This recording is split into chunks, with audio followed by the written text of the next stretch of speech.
hopefully Mike will pick us up the whole time. Right. Especially me. Listening to you. Yeah. Okay. Is it? Yeah. Oh, sorry. I saw the green dot and thought that was the noise gate. I was like, I'm nowhere near that gate.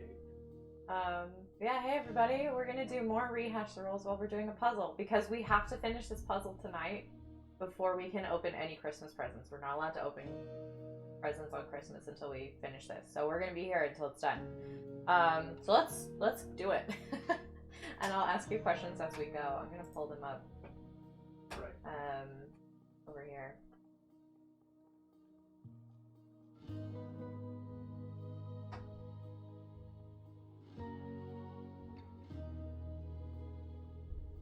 There they are. Okay.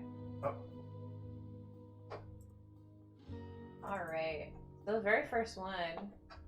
Danono is the only party member who is aware of what Thorak did to the man he met in the library. Can you walk us through what was going on through his mind during this confrontation? Yeah. That was really tense. Yeah.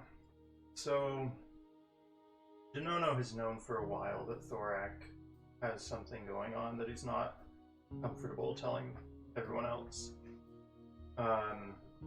He has never forgotten Torm's name, and knew that Thorak was claiming to worship Moradin, not Torm.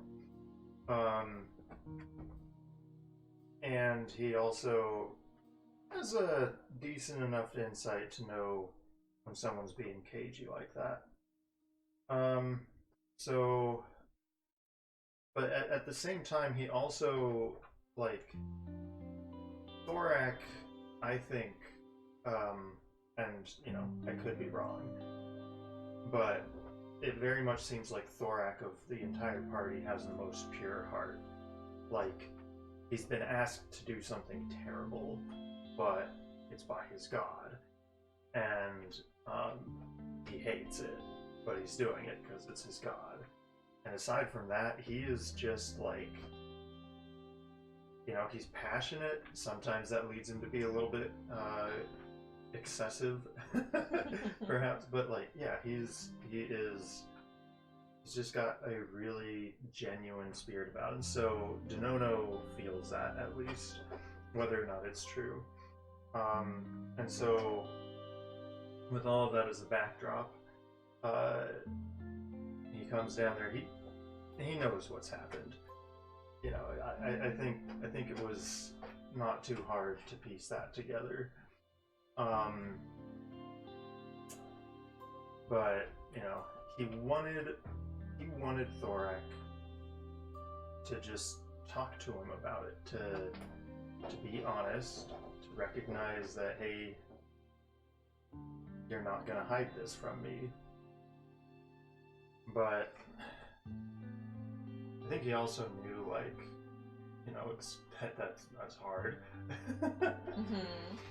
And maybe it's gonna take a little more time for Thorak to, Thorak definitely trusts Danono, but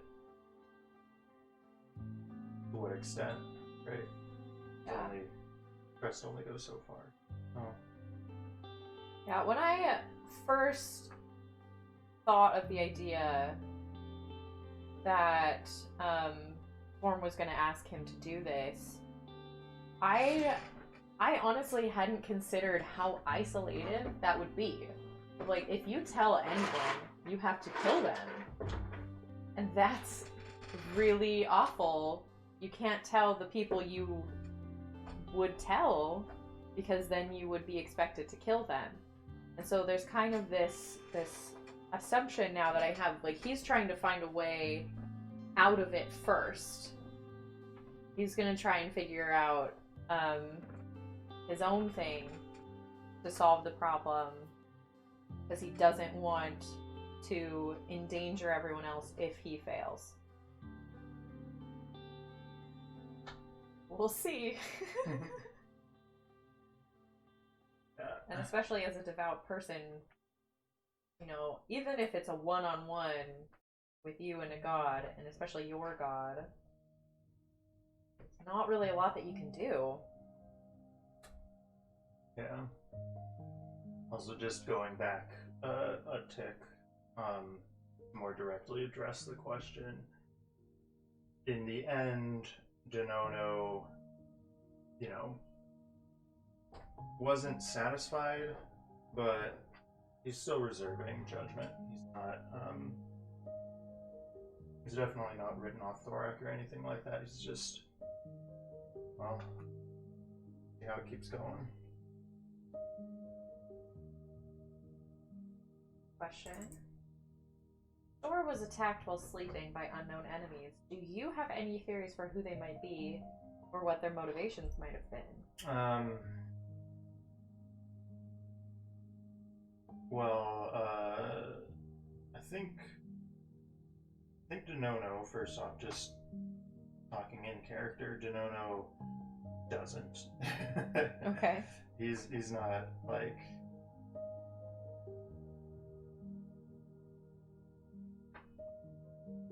He doesn't have the put things together mind to. Apparently none of you do. This is great. I can do whatever I want, and none of you guys will, in character, catch on to my plans, even though all four of you may know, out of character, what I'm doing. Perfect. Yeah. This is how the DM wins. Spencer, save us. Oh, I don't think we've announced that. Oh, jeez, I'm sorry.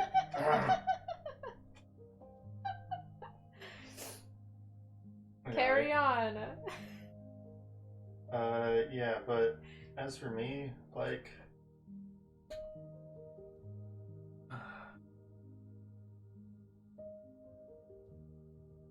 I don't know.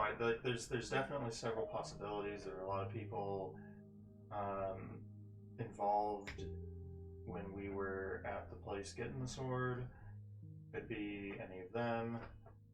It could be someone, like there's a lot of people who want this sword. So it's like, well, someone who wants the sword, obviously. But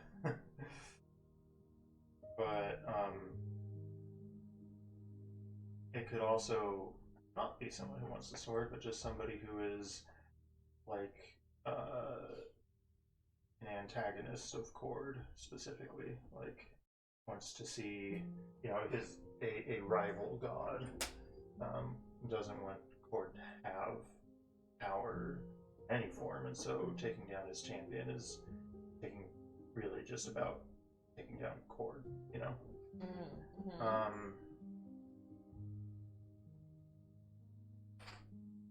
And I don't think I would be thinking about that very much if it wasn't for something you said. When we were talking with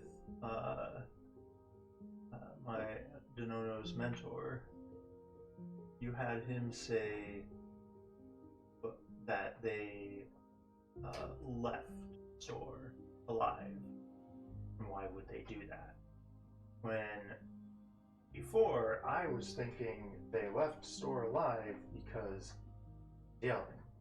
There were other people in the house. They didn't want to die. That was my conclusion. But now I'm thinking maybe there's more to it than that. And maybe they weren't just trying to steal a sword.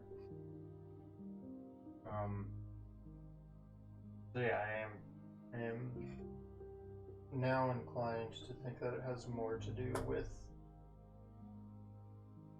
somebody who is specifically anti-Cord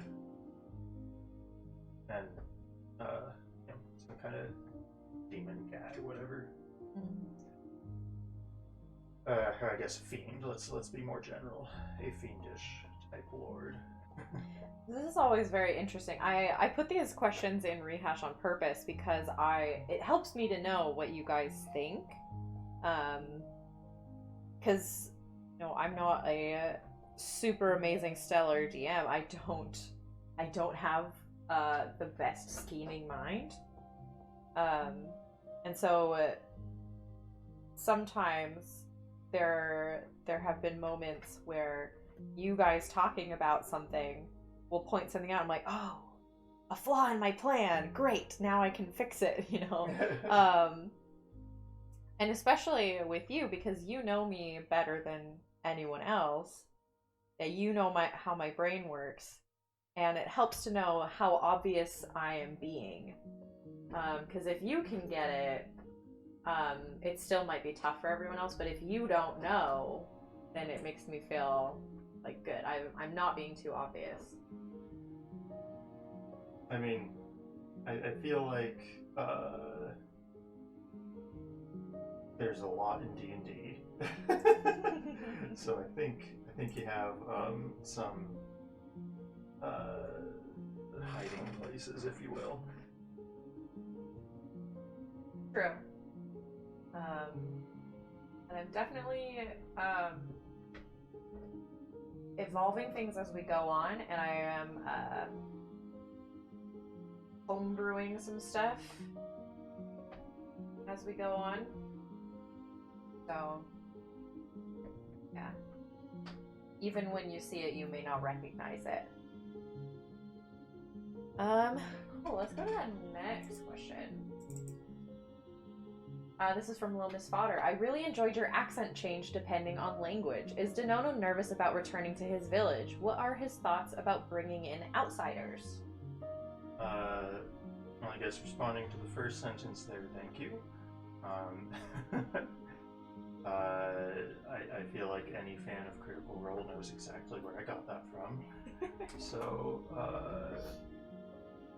but it does. I think there's nothing like really roleplay about it. It's just, I think that helps the audience and other players know what's going on at that point in time. Now, Danono is,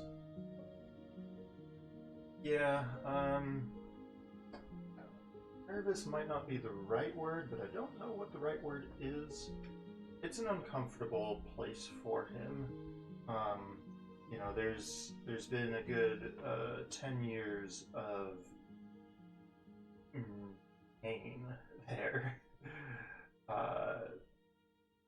And he was, he left, and he was feeling like, okay, I am going to figure this out, and I'm going to be able to come back having learned what I need to learn, and being having now passed my trial, right?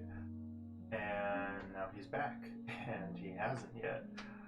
And I guess there was a point during the session where I think he realized, but I have learned some things. Specifically, what's her name? Yanni. So Yanni, for a little backstory, right? Danono failed his ritual, his trial. 3 times, and the 3rd time that he failed was Yanni's first time. And in fact, nobody else failed during any of Danono's 3 attempts, I don't think. Yeah, no. And so Yanni is nice. She is, not like a mean person, but she's very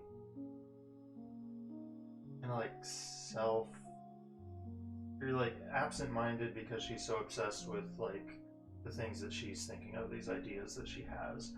And so she very often says things that are unknowingly unkind.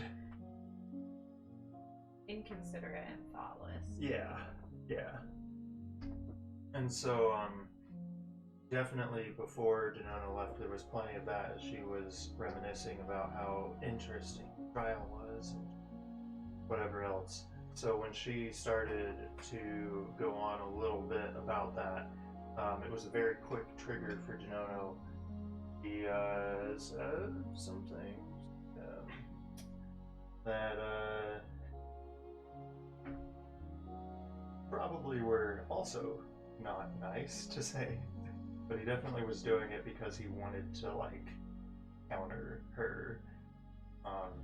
Specifically, I'm talking about when Danono talked about his experience of going down into the ocean and how amazing that was. It was not a humble brag. It was, I can brag too, or something like that. I have things about me that are cool. Yeah. Not wanting to always feel the lesser than. But yeah, so there's several different relationships back in his village that are, you know, wrapped in this kind of complexity. Now bringing outsiders in, I think Danono knows how his village works. He's not nervous about bringing in outsiders, but he knows that there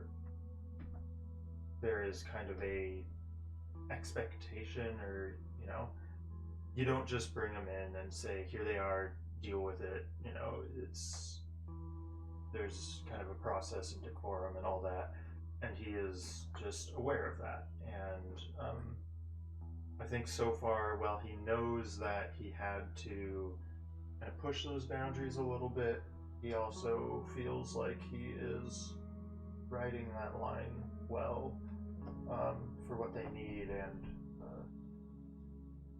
yeah, he's, you know, he is very aware of it being a somewhat complicated situation, but he's not nervous. He's just cautious. You unknowingly kind of answered part of, I believe it's the next question, actually. Can you please tell us a bit about the relationships Danono has with some of the NPCs we met in Wikimar? Yeah. Let's see who. So we covered one of those, obviously. Said others. We met his mentor,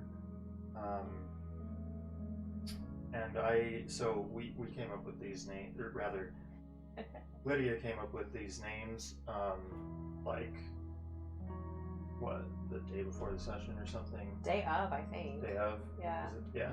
Anyway, I know who these people are, but I don't know their names very well. Because I learned them the same time all of you did. Your mentor's name is Corlor. Corlor. Yes. See, I was going to say Coralon, but then I was like, that's the god. That's not my mentor. Know your place. Not the same. So, yeah, Corlor. Corlor, so Corlor, professionally, when he was working, which he's not really anymore, he was a bowsmith. The bowsmiths they're kind of special in the village, in that it's this tradition that the village is well known for, and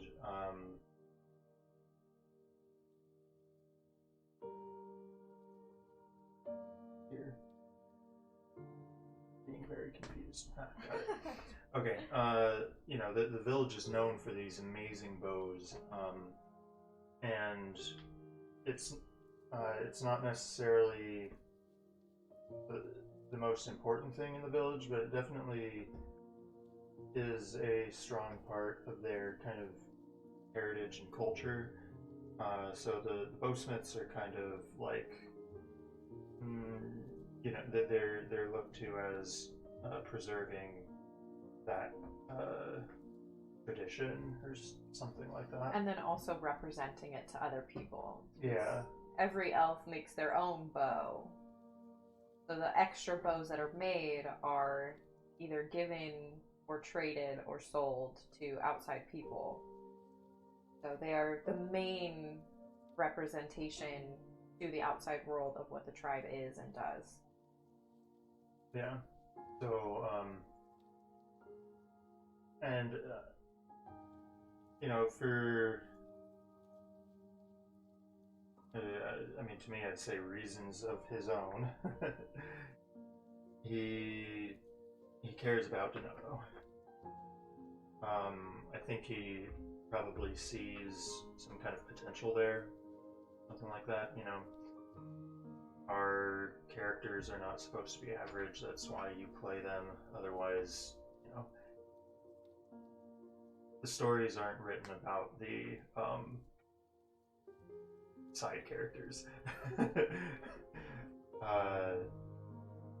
So that being said, that he was always, even well before Danono started failing his trials, Coralor was in his corner and kind of helping him. The bow that Danono carries from his hometown, Coralor made, and it was Coralor's bow that he used throughout his, you know, adult life before this phase that he's in now, which is kind of like a retirement, if you want to say that. So yeah, it's a very meaningful connection there, and Danono really trusts Coralor, I'd say, completely. And then let's see, other NPCs that we met. Like there were a couple guards and the guard chief, or the guard captain, if you will, that we met. Danono doesn't really have close relationships with hardly any of them. One of the guards who met us at the gate coming in was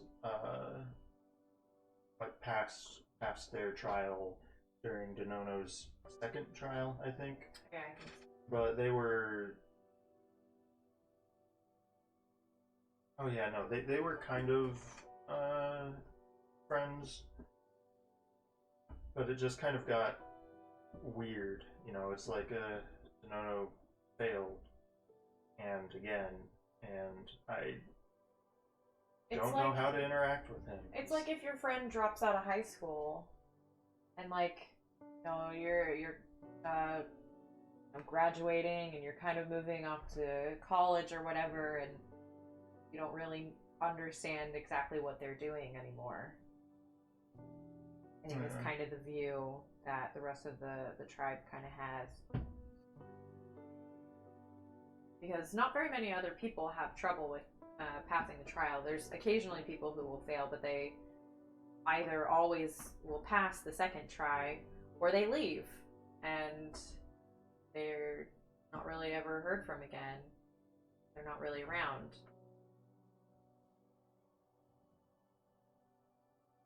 Not something they usually are confronted with and have to deal with. But, you know, Danono ain't no quitter. No. Stay in school, kids.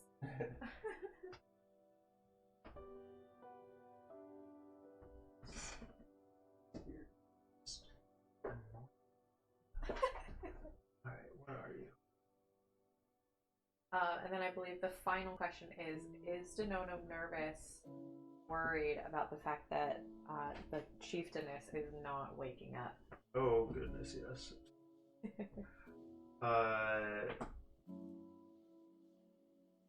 There's a lot of factors in there. See what I can tease out.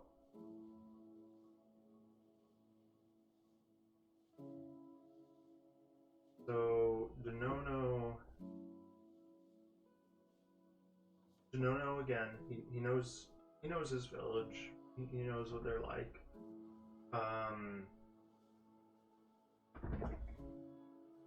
And no. Here? Nah.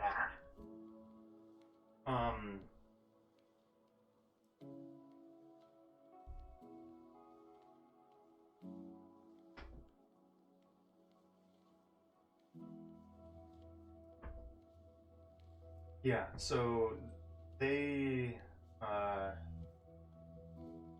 and Danono's still like very much not intensely different from the people in his village this way, but he is, as he's been out and about, he's recognized that the village has its ways, and it really just doesn't know about anything else. And so when he's hearing this, and he's thinking about all of these recent crazy things that he and his party have been through, and it just kind of feels like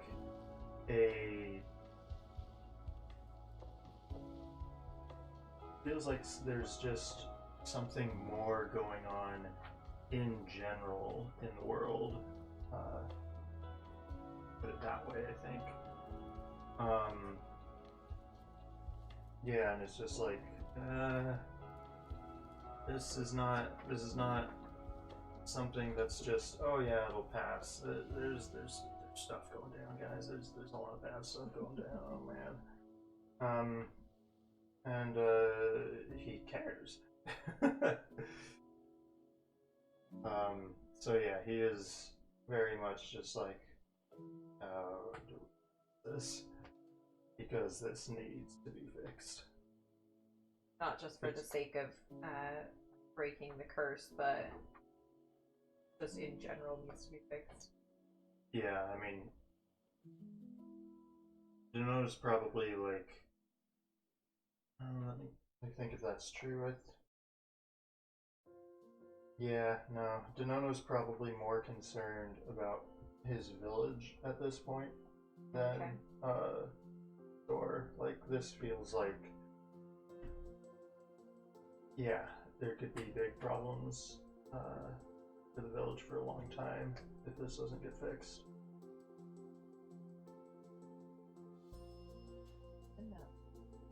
Good to know that you're worried.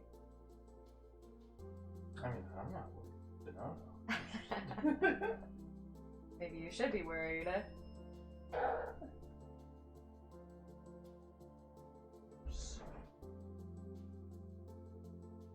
Yeah.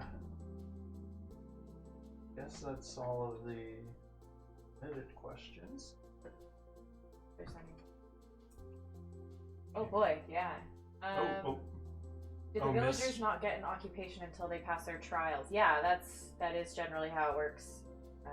You're a kid until you're not, and then you can do the things that adults do, and until then you're kind of viewed as a kid and you don't really do a ton else. And you're not trusted to do much else because you're a kid. Yeah, that's very much the case. And sorry, what did you miss, Little Miss Mater? That was a while ago. Yeah. Do they take the bows to a certain city for trade? No, people come to them. The bows are really good. They're very pretty. They're highly sought after. It takes like a full year or two to make each one, and there's only a couple of bowsmiths, so they're very rare and they're very prestigious to own, so people come to them to get them. Is it more of a better barter, or do they actually sell the bows? Do they use currency in the village? It's more like bartering, or I think occasionally you'd probably see somewhere, especially with Coralor, where he'd give them to people he think deserved them, depending on things that they had done. Because the village is very self-sufficient. They don't really need very much. So they only give the bows to people who merit it.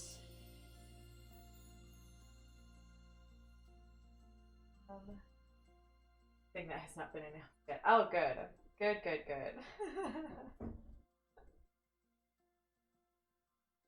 We'll announce it when we can.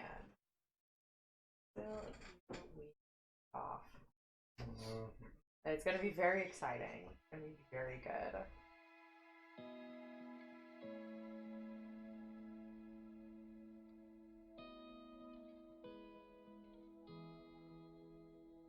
I realized sitting here, just doing this, I realized I didn't fully answer Brayden's question about Jelania, about why she's staying around. I feel like it does need to be said also. Jelania is very lonely. She is very sad. And while she may not consciously recognize it and admit it to herself, that is very much the case. And she sees the way that the rest of the party acts with each other. They are starting to become friends. They are helping each other. There's been some bro hugs that have happened.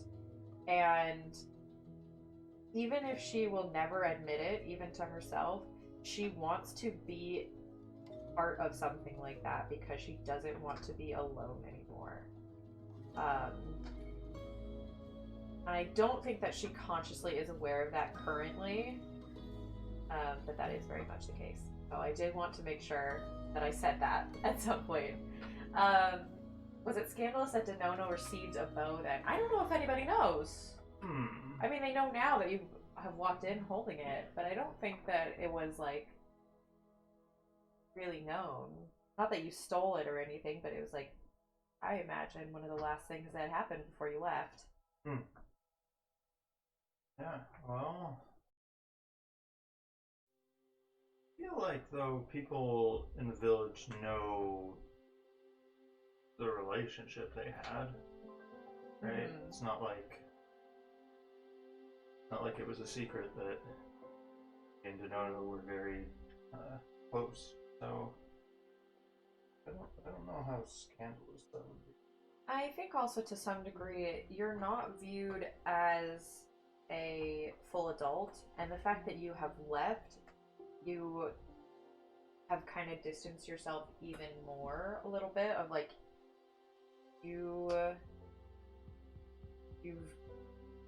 so yeah, like if you want to come back and be part of the tribe or whatever, like no, you're not allowed to use that bow because it's not yours.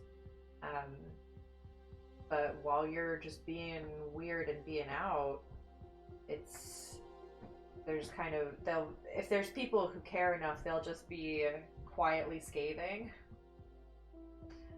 Like, yeah, that Danono guy, ugh. But no one's gonna really say anything unless you start trying to push in or something, I think. But yeah, I think people will also view it as, oh, he's such a small child, at least he has something for protection.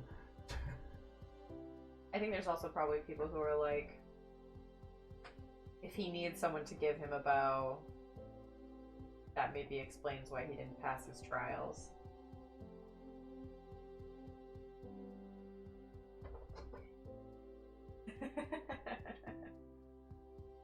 Some people be mean. Ouch, yeah. Elves can be mean. Elves are the worst. They have, you know, like all that time that you spend like in your shower constructing arguments with people even after they're over. Elves are so much older that they have so much more time to practice that. And they're like, when they get into an argument, they're like, ah, oh, perfect. I thought of an insult that fits this exact scenario, 15 years ago, and I can use it now.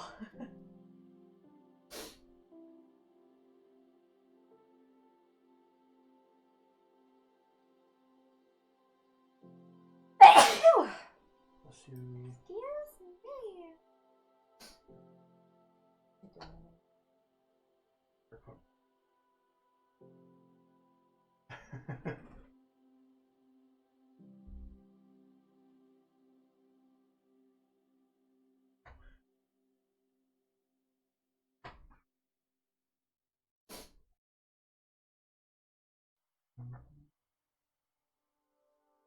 I am looking forward to just D&D in general. Like, I'm very excited for Ready to Roll next week. Oh my gosh. I have some plans.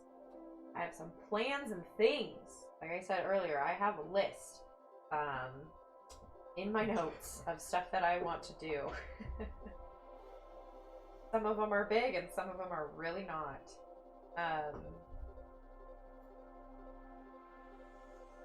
And then I'm really excited for the one shot in. This whole thing is wrong. Oh. In a couple of weeks, very excited for that, and I've been starting to hear back from people about what their characters are going to be like, and it's going to be a weird time. Weird and wonderful. Like a killer queen. No. Billy and the Jets. Sorry. Benny and the Jets. Oh my gosh, I can't. Music. No. And then getting back into performance check too with the stuff that's gonna go down. Oh boy, it's gonna be wonderful. Do we just dump out the rest of the puzzle pieces now? Sure. Let's do it. I've been very competent. I have complete faith in you. Except this other.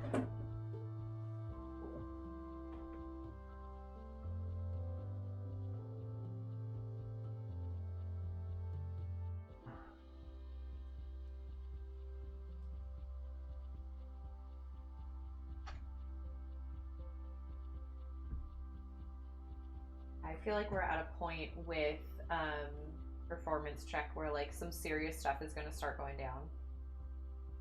I'm very excited for that.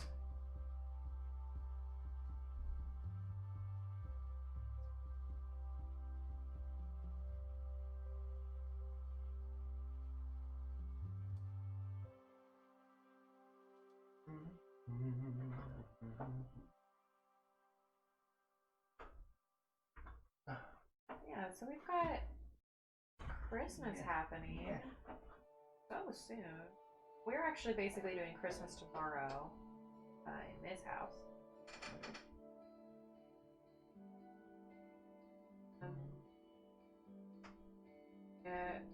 We're gonna be traveling and stuff on Christmas Day, so we did a little bit of Christmas tradition tonight.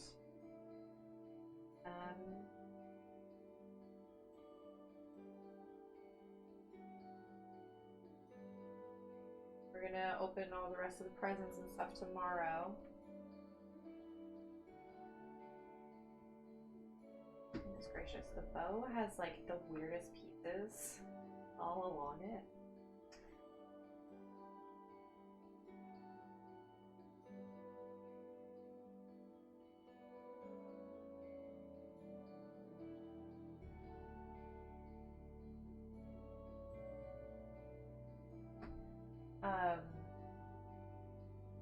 Yeah.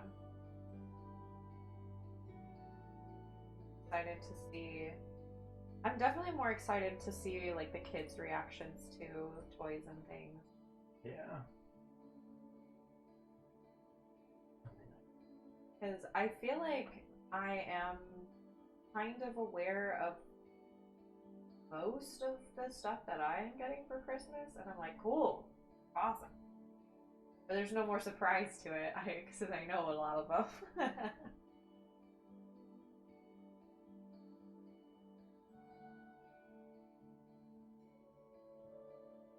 Kids are just so cute on Christmas.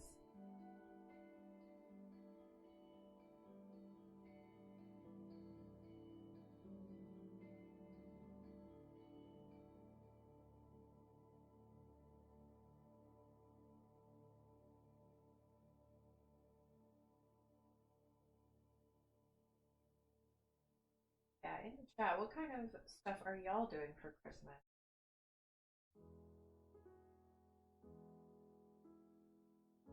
Explain to us your tradition. Oh, even if it's not just traditions, just say like what you're doing this Christmas. Why is this Christmas weird for you?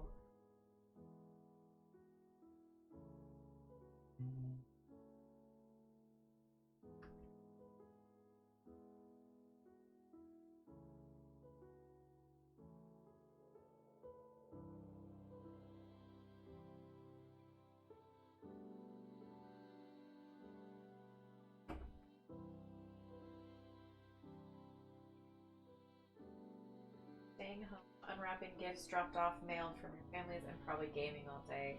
That sounds pretty chill. That sounds kind of nice. I think you've really talked about it. Yeah.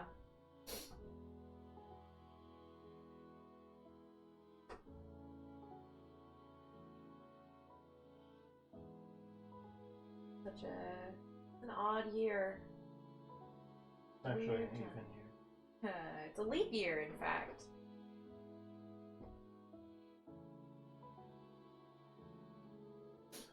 Don't you know?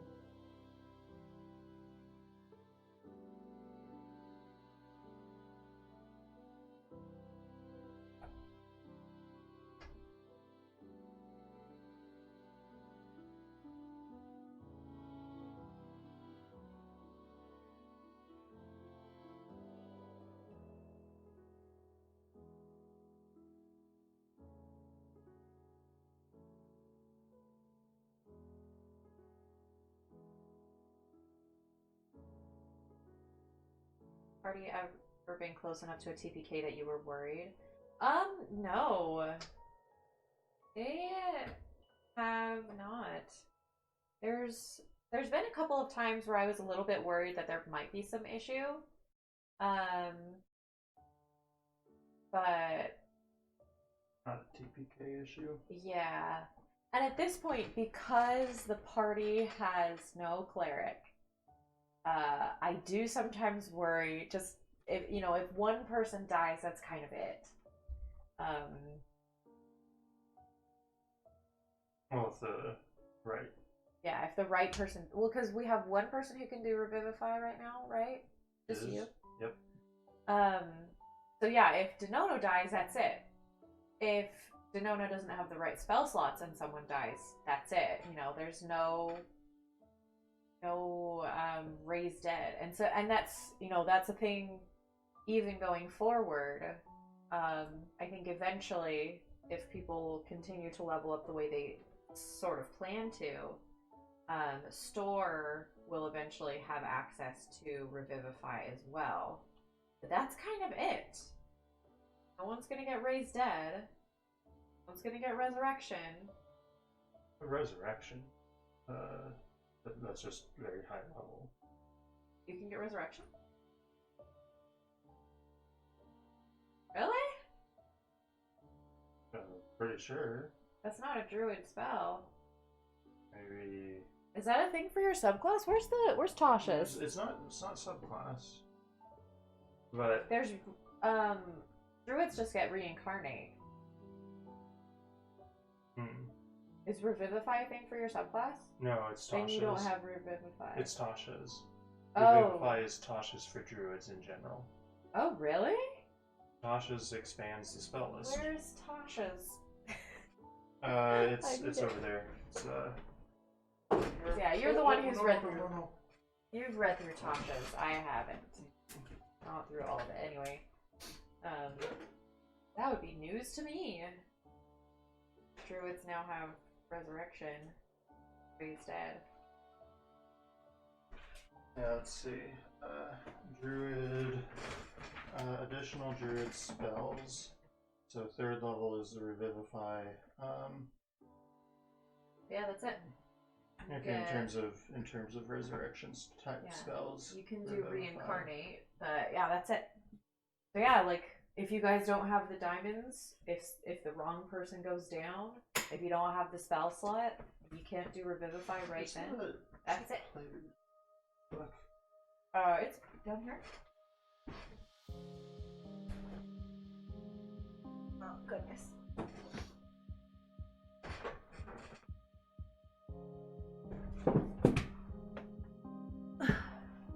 There you go.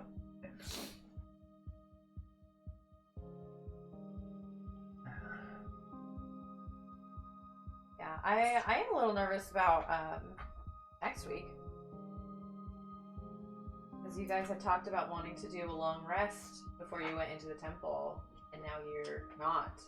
Yeah. Which I won't say is necessarily like a bad thing. You're not guaranteed to have an issue. but you aren't at 100% full strength right now. So, things could happen. Possibly a little easier than they would normally.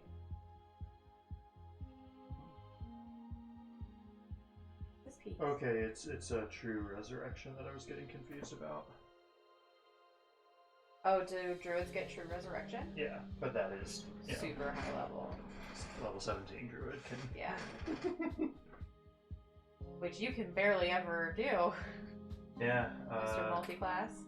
If I don't put too much more into rogue, then level 20. I will get 9th level spells. The curse of being a multi-class caster. But I mean, like, when do you ever get to level 20? True. We will, I think. But yeah, that's true.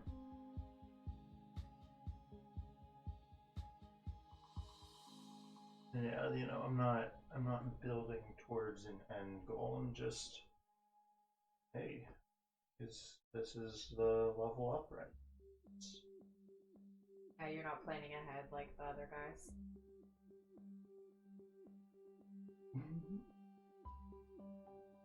Yeah, I'm definitely not.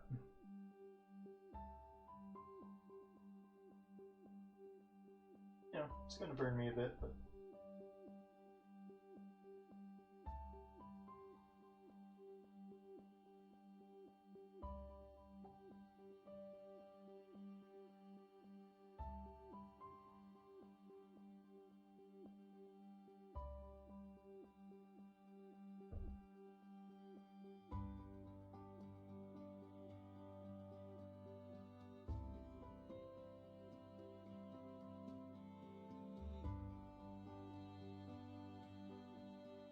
there. Your box is covering up the place where he's trying to put that. Well, yeah. The piece needed to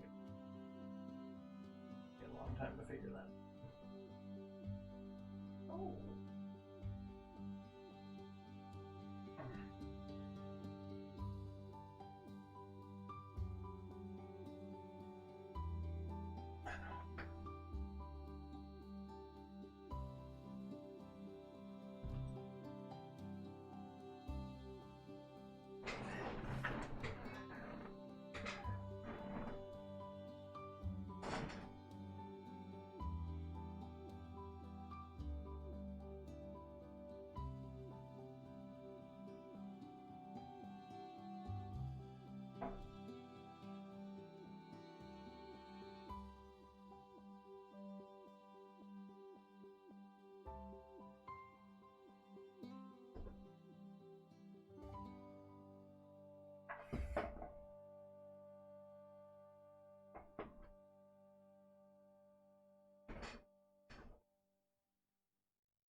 So it's going to be interesting. We're doing a ready to roll show next week, 30th.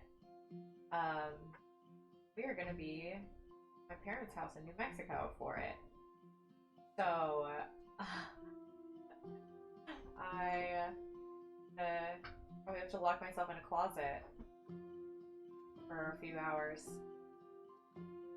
But I really would like to have like my siblings watch it. I don't know, like D&D is not their thing, right? And that's, in general, that's fine. That's totally cool. They like what they like, and it just happens to not be the same thing that I like, and that's fine. I'm not gonna try and force them to like something that they don't vibe with just because it's me.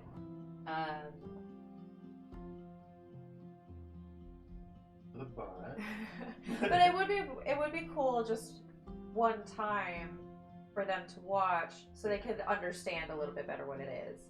Like, they've all played in a game, like a couple Thanksgivings ago, which very possibly the last time that I saw any of them.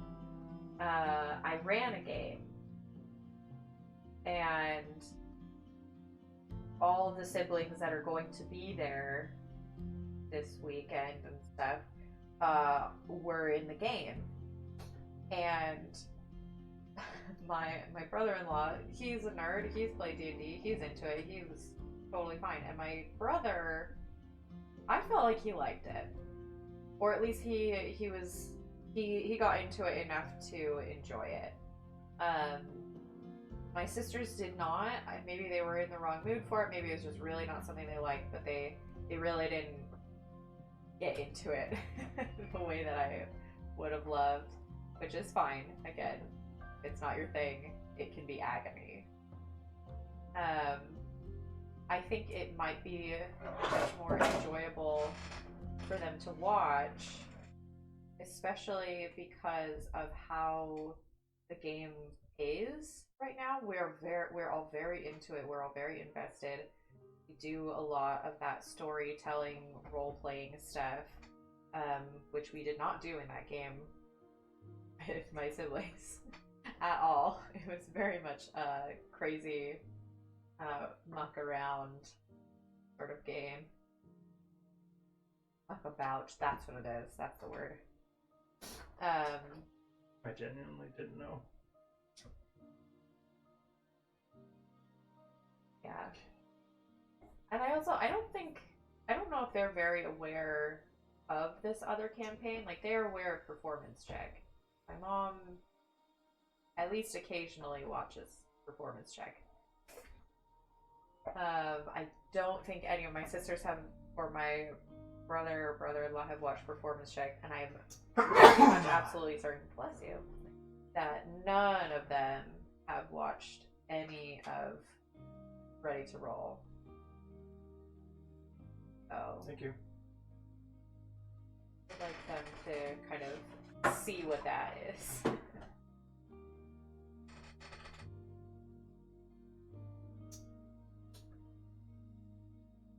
And I mean, I don't know how easy it would be, especially because they would be jumping in a little ways into the story. They wouldn't necessarily get what's going on. They could very much feel lost. Yeah. And I mean, you haven't even watched the show. That is correct. Say you should, just because it's good. It's really good.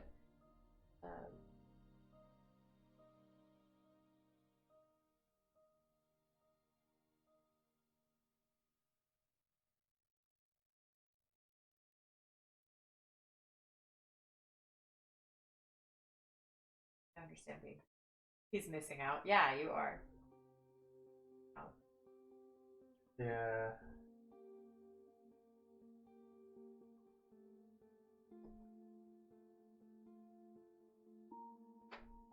But yeah, I know. It's a lot of D&D.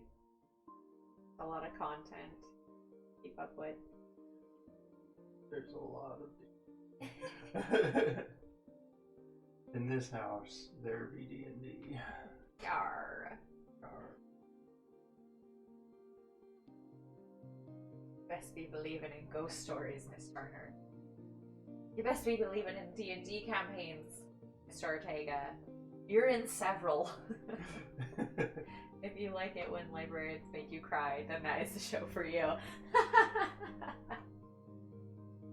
Aw. Did it legit make you cry, Ms. Potter?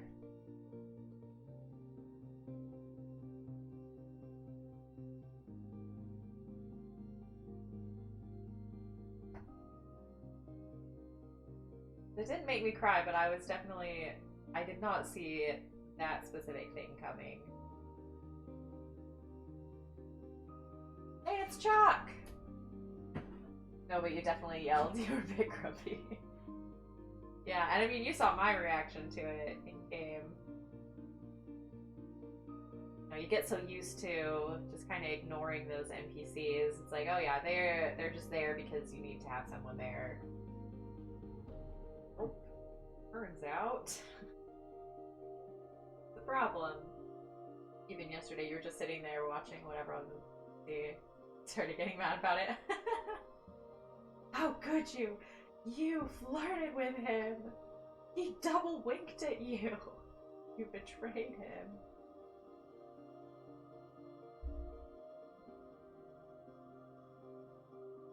Oh man, play over. You know so much of the story. I tell you a lot of it afterwards. Is true. I will say, if you ever feel like you've got the time,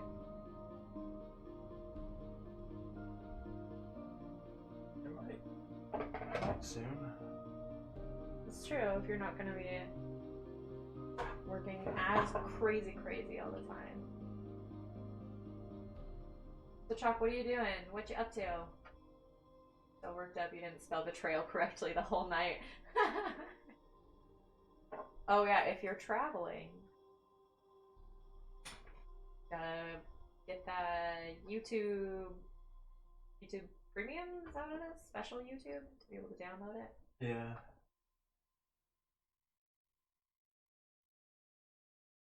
And my plan for our flight is to purposely not watch any of the rest of the most recent Critical Role episode. And tomorrow, when it comes out in podcast form, I will download it. Ah. I think I'm gonna... Big brain. I think I'm going to listen to more Apple Corson books, because I like suggested it to Little Miss Fodder like months ago, and she listened to a couple of them, and I got them on Audible, and I ended up getting all 5 of them. It includes 2 that I've never ever listened to or read, and I finished the 3rd one. I listened through all of them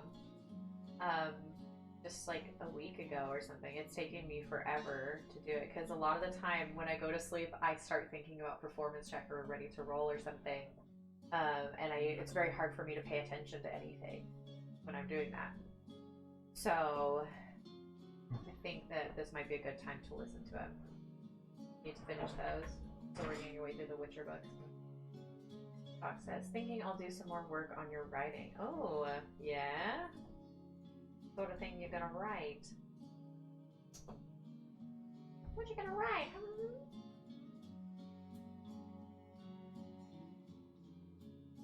They're gonna write all that ink inside that. Wow.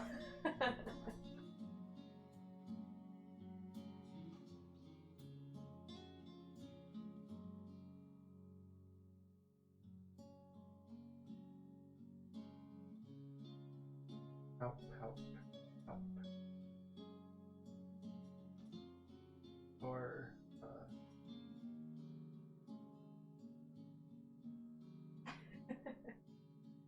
Harry hit me.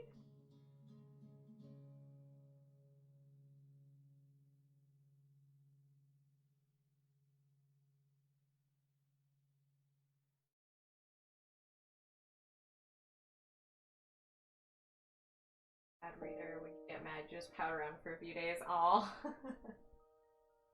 that's where the angst came from. That was not just me randomly angsting.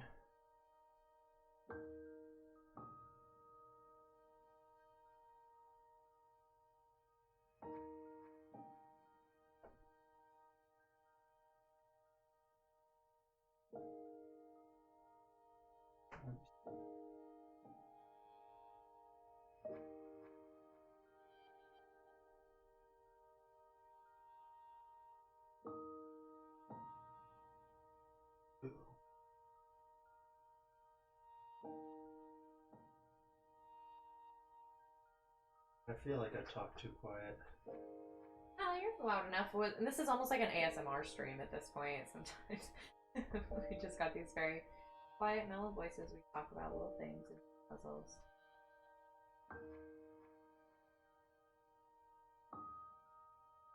Even my little mutterings just now. Writing a series of short stories set within the Destiny universe, it focuses on a pair of original characters, a friend. Oh, that's cool.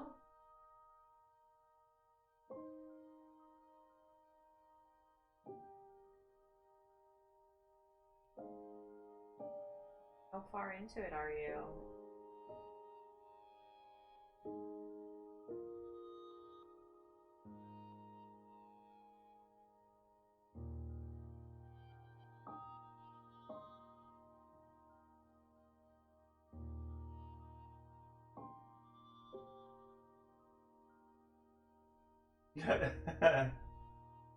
If you want to repeat that surprise a little louder.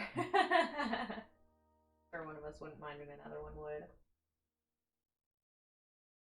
Good at writing dialogue, so this chapter is kind of a slog to get through. Yeah, dialogue is hard.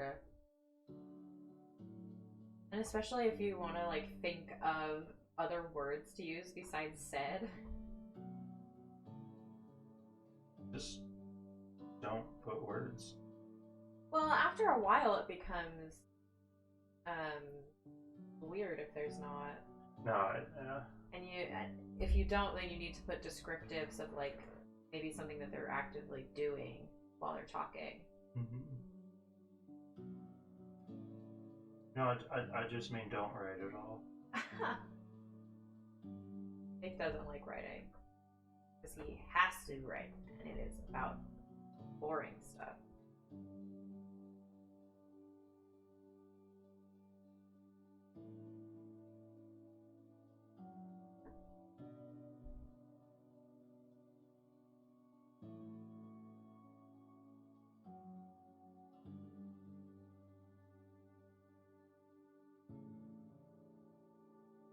That's your solution.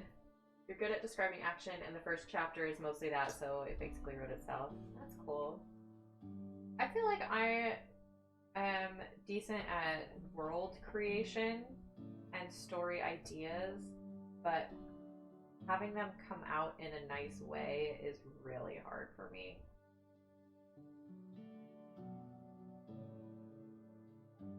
Like, I've tried to write a book for a couple of times. It always just ended up not sounding very good. Like, the worlds that I made, I really liked stuff, but story never sounded as good as I felt it should.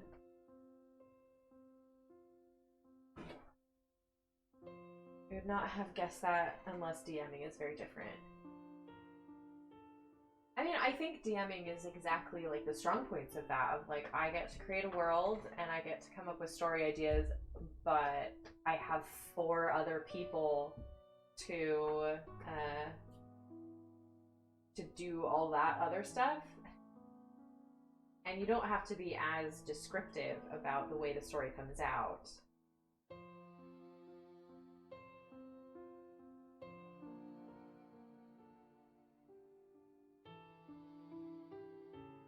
It's perfectly acceptable for someone in a D&D game to say, I walk over there. In a book, you need better adjectives to say it in a different way. You can't say it that way every time. So he approached the elf liltingly. Oh my gosh. Liltingly? Oof! Had to write a description of Caliban that you're probably going to read near word for word because you don't want to screw up how he looks. Yeah.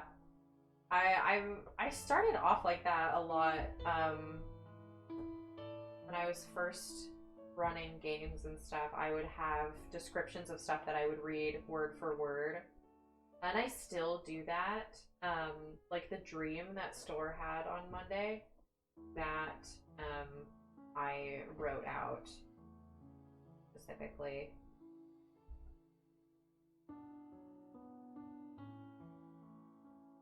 Especially those like heavier story beats and stuff, I don't want to make them goofy or silly.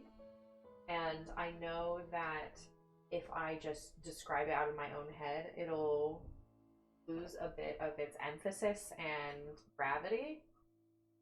Or I'll be just sitting there searching for the right adjective that I want for a long time, and it'll just be paced weirdly. So I choose to just write those. Dude, we're gonna finish this puzzle before 10:30. Maybe not, but it'll be before like 11, like I was afraid it would be. Yeah.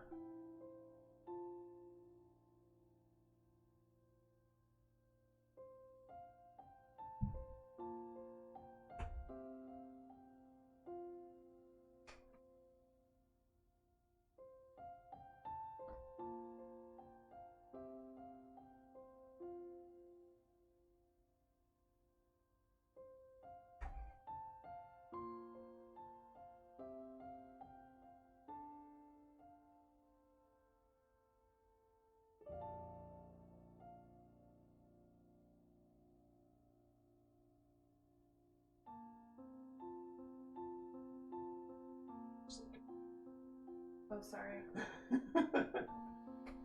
Just trying to figure out, because this is like a bead on Vex's hair. This is the other one. Oh, exactly how they go in. Oh.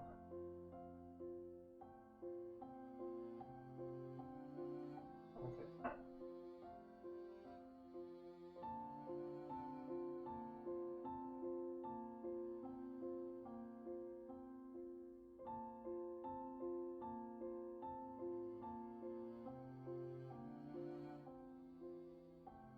Moving in the middle there. There we go.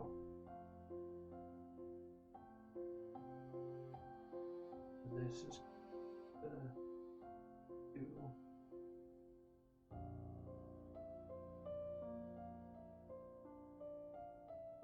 Starting to go more by like shape, color than was before. So now I'm starting to like get into my vibe zone or something.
You've only shared Tales of Viridian with your friend. Help create the main characters. Oh, that's cool. That's, I mean, if you're willing to show it to somebody, like, that's significant.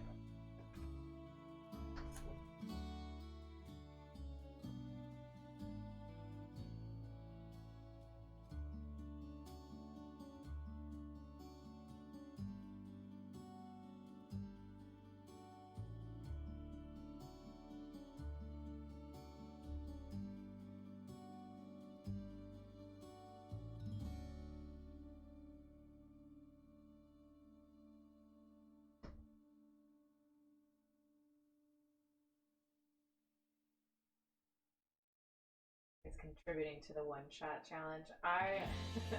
So before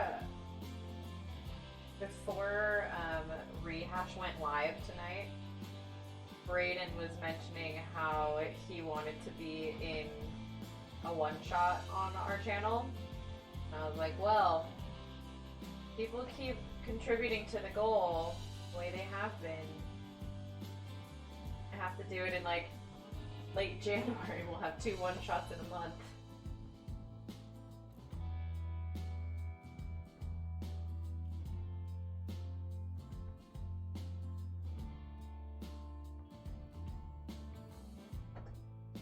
I'll just keep on going with it and it'll eventually happen. I'm about to finish this puzzle right now. Ordering a bunch of stuff here. How could you do that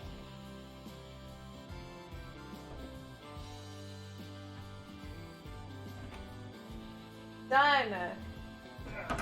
Christmas is saved! Yeah, Christmas is saved. That could be the February one-shot. Well, I mean, we're not exactly doing the one-shots monthly anymore. It's like whenever someone has a one shot to run is when we'll do it. And so I've got one now. Surprise, surprise. But yeah, this goal is to force me to do another one. And I do think I have ideas about what it could be. But thankfully it's still a little ways away. So I will have time to think of it. Alright, let's show off the whole puzzle here.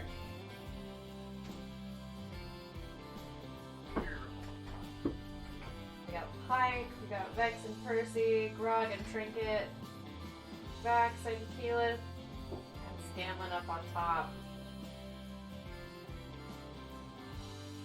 Beautiful, beautiful. Trying to get my thumb out of the view, sorry.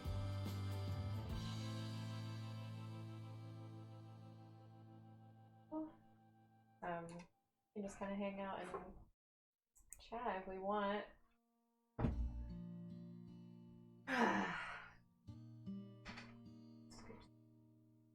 Oh no! What am I doing? Ruining our streams. Alright, I'll put it over here. That way it looks more like we're looking at y'all.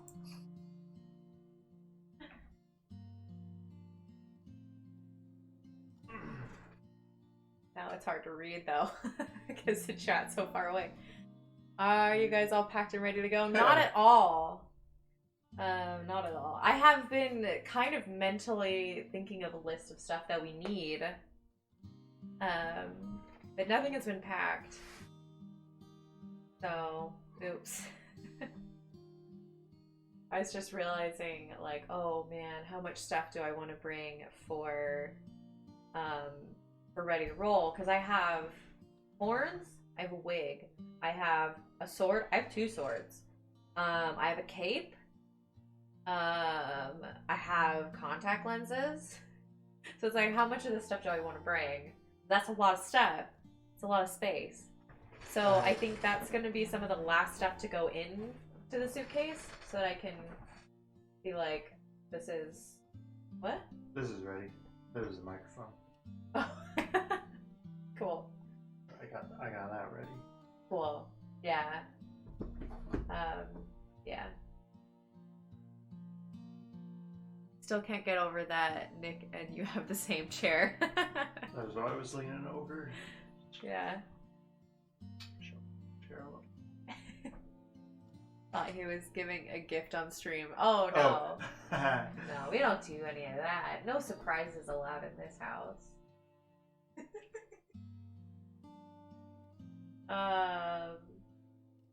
Cool.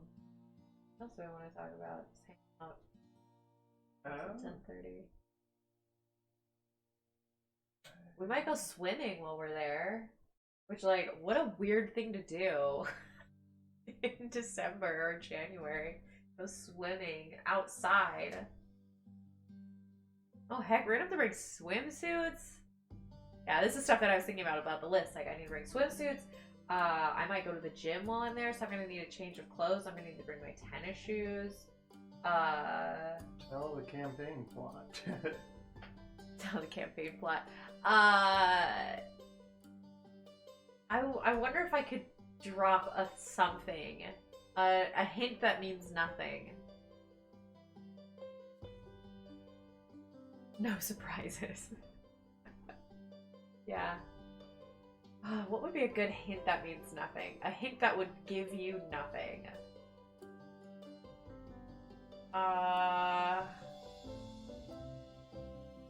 And something that hasn't already been present. I don't know. I feel like it's really hard to think of something that would not be a spoiler, but would also be new. And like when it actually happens, you're like, oh, that's what she was talking about. Yeah, I feel like that might be tough. But I'm sure I could think of something.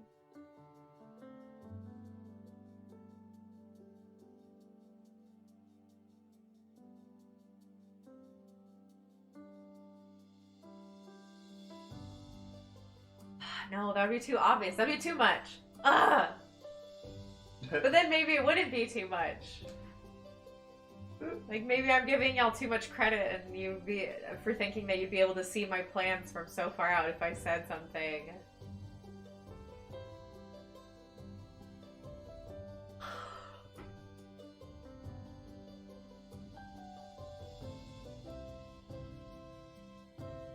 Still probably wouldn't have that realization.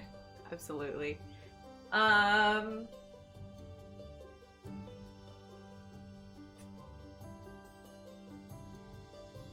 Yeah, I think I could say this is a hint that means nothing. And that hint that means nothing and could give you nothing is souls.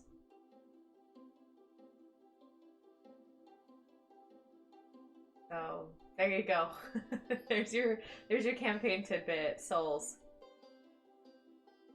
Do with that what you will. Good luck. Merry Christmas. Thorak has none. At least for me, Chuck is pretty clever though. Are they dark? Are they demons? I won't say. Other dragons. Dragon souls. Yeah, dragon souls. You get to, when you get them, you get to yell a lot. Be perfect for Thorak. This is a trilogy. Pling pling plong intensifies. Yeah.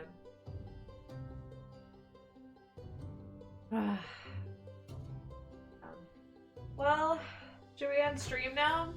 Should we go to bed? Wait for Santa Claus to come? I wouldn't do that. I'd probably play some Dead by Daylight. I also have minis, because I'm redoing all of the party's minis with the new printer. I have done store, and I believe Elias has probably done printing. And then I still have, no wait, it's Thorak that's probably done printing at this point. So then I have Elias and Danono to do.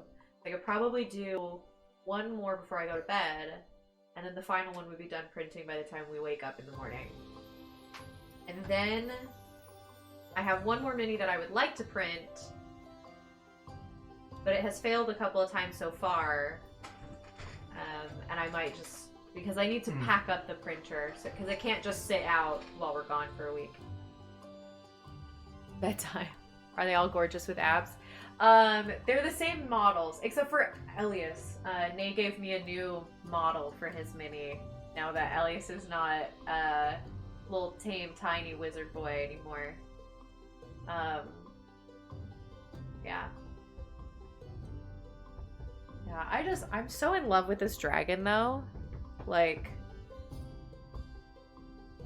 it's such a fun, and it's so big. This is an adult copper dragon, which is just great. Yeah, if you guys have been following, if you guys went and followed Lizzie on Instagram, she posted on her Instagram story some updates of the store art today. Oh my gosh. It's just like little things about like his shield and his armor and stuff. It's so freaking beautiful. Oh my gosh. Copper is your favorite out of the metallics. I don't know enough about the metallics. Because I don't really, I don't have a ton of dragons just scattered around, if that makes sense. Like, the good dragons, the metallic dragons, are just kind of, like, around, you know? And they're very, they're like Deus Ex Machina, just, like, they can just jump in and do cool stuff. And I like the party being more important than them, than anything. And I've always had a little bit of trouble being like, oh yeah, I'll put a super powerful metallic dragon in this area.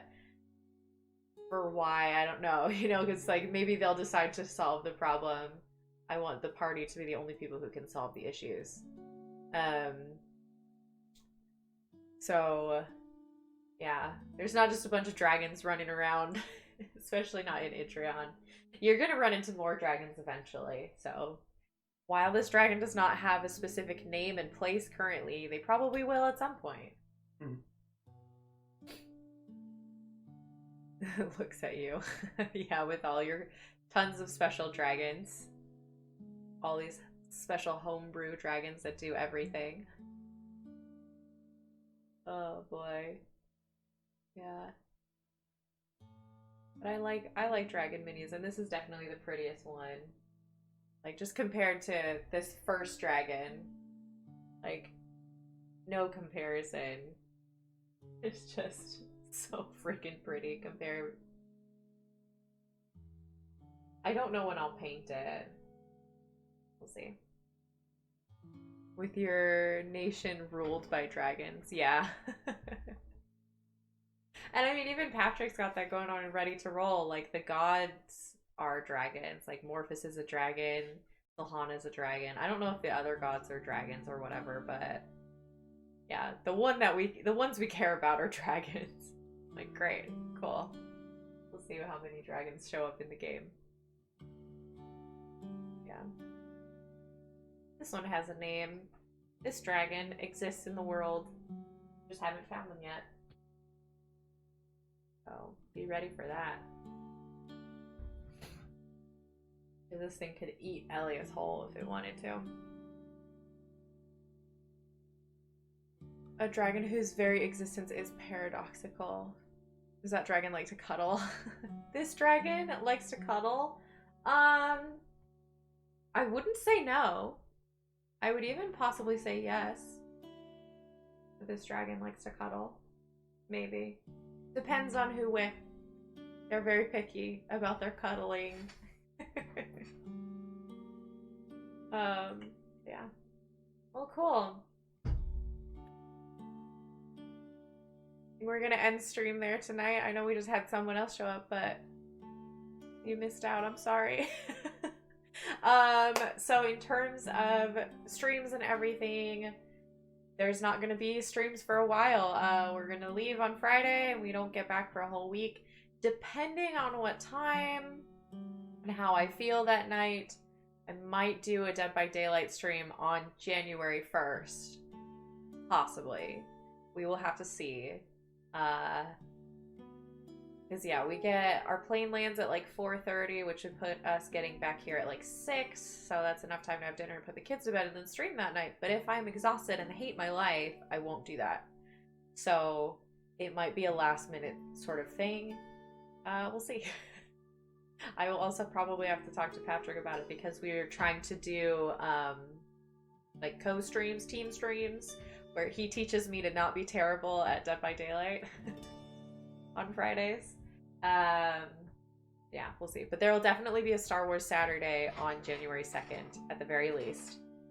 Because we gotta keep doing that game. We gotta keep going. Now that we're on Onderon with Mandalore, we gotta do it. And then on Monday the 4th is the one-shot, A Better Year, with all the people. All the people. It's gonna be good. It's gonna be good. I just had a realization. Maybe we're gonna have 7 players. What? What did I do? 7? Why? What? Because it's the 4 of y'all, right? Oh wait, are you playing in the one shot? You are, yeah. You've got that one guy. Yeah, I think all 4 of you guys, and then Chalk, Luke, and Spencer are playing. Oh. What have I done? Oh no. Everyone's playing. Why have I done this to myself? I can just not. No, you can. Really? You should do it. I haven't run a game of this many people in a long time. I need to get you. I need to do it. We need to do it. Get Beauty and the cuddly one. Oh no. Yeah, we need Ian. I haven't seen Ian around in a while, so I don't know if he's still watching any of the games or anything. Oh no. Excuse me. Oh boy. Okay. Well, I hope y'all have a good night. Merry Christmas, Adam. And I hope you have a great Christmas Eve and Christmas Day and Christmas week, New Year's Eve, and maybe New Year's Day too until we see you again. Stay safe, stay healthy, stay sane, don't go crazy. COVID's just a little thing. Oh no, please don't drag Swiss into it, please. And we'll see you around later. Love y'all. Bye. Bye.